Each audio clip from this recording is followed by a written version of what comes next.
வணக்கம் மக்களே. இந்த அரசு அப்படிங்கிறத நம்ம எப்படி படிக்கணும், ஏன் அது முக்கியம் அப்படிங்கிறத பார்த்தோம். இப்போ இவ்வளவு முயற்சி பண்ணி நம்ம இதை கத்துக்கிறோம்ல, இது நமக்கு எப்படி பயன்பட போகுது அப்படின்னு லெனின் சொல்றாரு.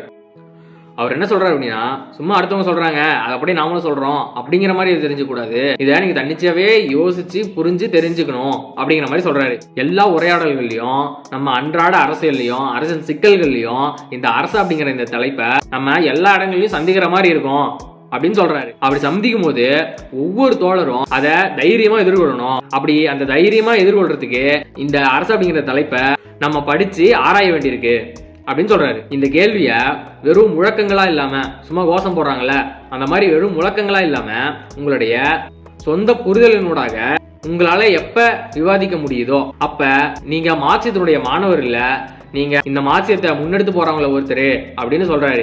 அதனால அவர் என்ன சொல்றாருன்னா, இந்த அரசு அப்படிங்கிறத ஆழமா படிங்க, அதை தொடர்ச்சியா கேள்வி கேட்டுட்டே இருங்க, எங்க வேணாலும் எப்ப வேணாலும் இது குறித்து விவாதிக்கிறதுக்கு தயாரா இருங்க அப்படின்னு சொல்றாரு. தொடர்ச்சியா படிப்போம்.